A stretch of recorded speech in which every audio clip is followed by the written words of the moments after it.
देश भर में 14,500 से ज्यादा सदस्यों वाले जाट एजुकेशनल सोसाइटी हिसार की चुनावी अधिसूचना को स्थगित किए जाने के फैसले को लेकर जाट समाज के लोगों ने अपना आक्रोश जाहिर किया है। इन चुनावों को स्थगित किए जाने के फैसले का विरोध करने वालों का कहना है कि जाट एजुकेशनल सोसाइटी चुनाव में भ्रम फैलाने की कोशिश कर रही है और इस बीच इसका विरोध भी किया जा रहा है। इस खबर से जुड़ी ज्यादा जानकारी दे रहे हैं टोटल न्यूज के associate editor doctor Mahesh Kumar. सेठ छाजूराम द्वारा स्थापित की गई जाट एजुकेशनल सोसाइटी के चुनाव अब बेहद दिलचस्प बनते हुए नजर आ रहे हैं। तारीख तय कर दी गई थी इन चुनावों को लेकर, लेकिन अब कोर्ट की तरफ से स्थगन आदेश भी जारी कर दिया गया है। बेहद दिलचस्प ये चुनाव बन चुका है। Collegium member Jat educational society doctor Rajendra सूरा इस वक्त हमारे साथ बने हुए हैं।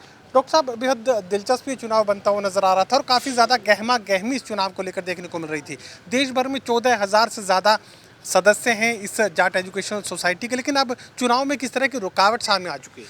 सबसे पहले तो आपके सभी दर्शकों को मेरी नमस्कार। और जो आप कह रहे हो दिलचस्प बनता नज़र आ रहा है, बात यह है कि हमारे ये लगभग 14,500 मेंबर हैं जाट एजुकेशन सोसाइटी हिसार के, और 296 कॉलेजियम है इसके।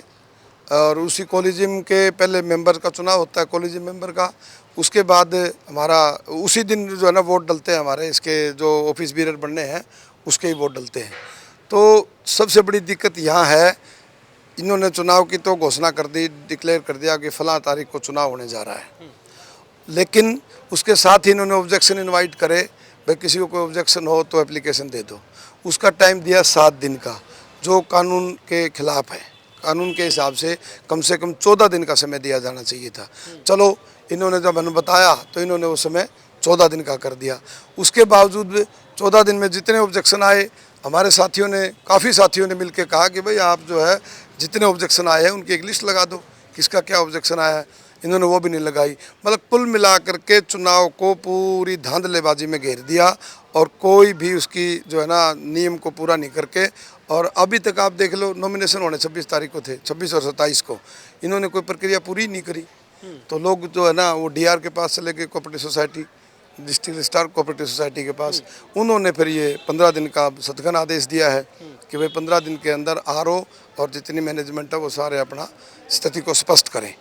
तो हम तो ये कहना चाहते हैं आरओ साहब को भी, और जो मैनेजमेंट है उनको भी, सभी साथियों को, कि ये समाज का मामला है, समाज का सोसाइटी है, और सभी जो समाज के बुद्धिजीवी नागरिक हैं उनसे भी कि भाई इस चुनाव में इन साथियों को बताओ कि भाई कोई धांधलेबाजी न करके और निष्पक्ष तरीके से चुनाव कराएं।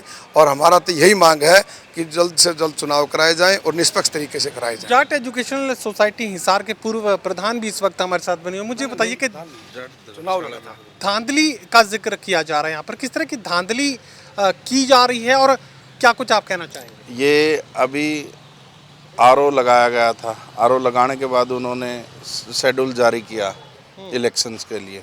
इलेक्शन के लिए शेड्यूल जारी किया। उससे पहले उन्होंने जो यहाँ मेंबर्स मर चुके थे, जो उनको लेके उन्होंने एक ऐड दी गई। उस ऐड में बताया कि भी जो मेंबर एक्सपायर हो गए उनका डेथ सर्टिफिकेट दिया जाए और उनको हटाया जाएगा।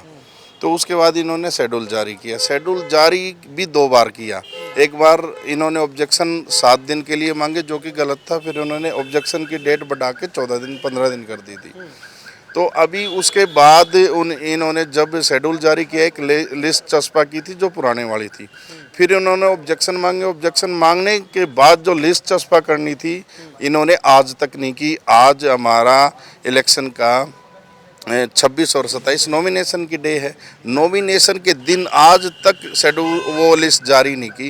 कल आरओ ने ये देखते हुए बहुत से लोगों ने पिटीशन लगाई हुई थी, भाई किसी को आपको यही नहीं पता आप किस वार्ड में हैं तो आप चुनाव कैसे लड़ेंगे।